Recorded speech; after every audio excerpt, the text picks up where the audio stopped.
Մինչ միջազգային հարթակներում պաշտոնական Բաքուն հագնում է խաղաղասերի դիմակը եւ խոսում տարածաշրջանային կայունությունից, ներքին լսարանը Ալիևի վարչակարգը բացահայտորեն նախապատրաստում է նոր ագրեսիվ գործողությունների։ Թիրախում արդեն միայն Արցախը չէ։ Թիրախում Հայաստանի Հանրապետության ինքնիշխան տարածքն է, Գեղարքունիքն ու Սևանալիճը։ Ադրբեջանի հանրային հեռուստատեսությունը պետական քարոզչամեքենայի գլխավոր խոսափողը եթեր է հեռարձակել մի տեսանյութ, որը դիվանագիտական լեզվով կոչվում է տարածքային հավակնություն, իսկ իրականում բացահայտ ոտնձգություն է ուրիշի հայրենիքի ու պետության տարածքի հանդեպ։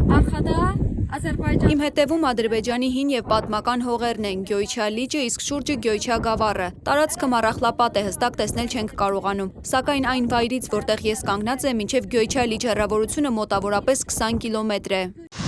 Ռիոփն արդեն ահազանգել էր, որ պետության առաջին դեմքի մակարդակով Սևանը Գյոյչա անվանելն արդեն պետպատվեր է զանազան քարոզչական ենթակառուցվածքներին, սկսել հանրությանը պատրաստել ագրեսիվ նկրտումների։ Ադրբեջանի ակադեմիայում հանդիպմանը նման հայտարարություններ հնչեցնելն ուղղակի հրահանգ էր գիտնականներին պեղել ու գտնել թեկուզև շինծու հիմնավորումներ իր աճող հավակնություններին քաղաքական հիմքեր ստեղծելու համար։ Ալիևը նույնիսկ 20-րդ դարի սկզբին ցարական 5 քարտեզներով էր փորձում ապացուցել, թե իբր Սևանը պատմականորեն կոչվել է Գյոյչա։ 20-րդ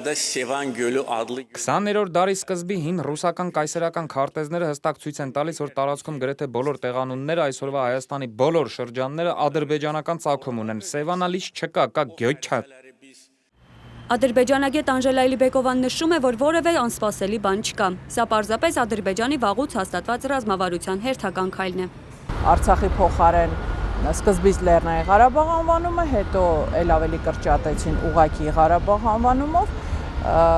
եւ մեծ հաշվով այստեղ զարմանալու բան չկա, հա, դա ընդհանուր այո ռազմավարության մի մաս է կազմում։ Նորվեգացի հայագետ Էրիկ Սվենը, որն արդեն 12 տարի զբաղվում է հայկական հարցերով, պատմում է Նախիջևանի իր այցի մասին։ Երբ այդ պատմական հայկական հողն անցավ Ադրբեջանին, բոլոր տեղանունները փոխվեցին, եկեղեցիները ոչնչացվեցին, տասնյակ հազարավոր խաչքարեր ջարդուփշուր արվեցին, ամեն ինչ, ինչ հայկական էր, վերածվեց։ Նա այնտեղ հարցրել է հայկական եկեղեցու մասին, նրան տարել են ոստիկանություն ու հարցաքննել նման հարց տալու համար։ Դա մեծ խնդիր է, որովհետև Սևանը երբեք ադրբեջանական չի եղել։ Պատմաբանները գիտեն, որ Ադրբեջանը ստեղծվել է 1918-ից 1920-ական թվականներին։ Սրանք թուրքական հողեր չեն, բայց Ալիևը շարունակում է վերաշարադրել պատմությունը։ Ամեն նման քայլը հարձակում է Հայաստանի վրա։ Եթե հայերը փորձեն ասել, որ կցանկանային հասանելիություն ունենալ Արարատ լեռանը, դրանց կանվանեին խենթ կամ ռևանշիստ, բայց Ադրբեջանի դեպքում դա շատ միակողմանի է։ Եվ այն փաստը, որ ադրբեջանցիները խոսում են այսպես կոչված արևմտյան Ադրբեջանի մասին, ըստ փորձագետի նույնպես սպառնալիք է։ Սա պարզապես դատարկ խոսակցություն չէ։ Նրանք ցանկանում են այսպես կոչված ադրբեջանցի փախստականներին բնակեցնել բուն Հայաստանում, Զանգեզուրում կամ Երևանում։ Սա լուրջ ահազանգ է եւ սպառնալիք։ Իդեպ ոչ միջնադարյան, ոչ նոր շրջանի քարտեզներում կամ փաստաթղթերում արևմտյան Ադրբեջան տերմինը չի հանդիպում։ Դա քաղաքականորեն Բաքվի նոր հորինած ձևակերպումն է։ Եթե կները բացվում էին 22 թվականի, 21-22 թվականին, հա, պաշտոնական այդ այսպես կոչված արևմտյան Ադրբեջանի համայնքը բացմանը այդ շենքի ներկա եղել Իլհամ Ալիևը։ Մեծ, երկար, բովանդակալից ելույթ է ունեցել, ներկայացնելով այդ ամբողջ կոնցեպտը որպես պետական ծրագիր տասնամյակների։ Թուրքագետ Տիրան Լոքմագյոզյանը նշում է, որ քանի դեռ Ադրբեջանի ախորժակը տեղում է, նաև չեն կարգավորվելու հայ-թուրքական հարաբերությունները։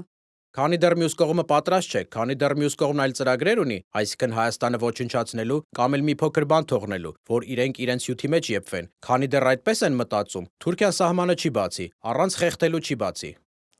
Եվ ահա ուշադրություն դարձնենք պաշտոնական ձևակերպմանը։ Հայաստանի առանձին շրջանակների ռևանշիստական տրամադրությունները պահանջում են անվտանգության հարցերին ավելի ճկուն եւ համալիր մոտեցում, հայտարարել է Ադրբեջանի ֆինանսների նախարար Սահիլ Բաբաևը։ Հասկանալի լեզվով սա նշանակում է հետևյալը. Ադրբեջանը, որը օկուպացրել է Հայաստանի ինքնիշխան տարածքներ, որը պետական եթերով Սևանը կոչում է Գյոյչա եւ որը հրաժարվում է դուրս բերել զորքերը, Հայաստանի սեփական տունը պաշտպանելու բնական իրավունքը որակում է որպես ռևանշիզմ։ Բաքուն ստեղծում է ալիբի։ Նրանք միլիարդներ են ծախսում ոչ թե պաշտպանվելու, այլ նոր հարձակումն արդարացնելու համար, թեկուզև ավտոմեքենաներով։ Երբ դեռևս խաղաղություն չկնքած հակառակորդը խոսում է քո ռևանշիզմից, նա իրականում խոսում է իր չհագեցած ախորժակի մասին։ Եվ այս համատեքստում Սևանը Գյոյչա անվանելը ոչ թե պատմական էքսկուրս է, այլ հաջորդ ռազմական գործողության անոնսը, որի ֆինանսավորումն արդեն հաստատված է 2026-ի բյուջեով։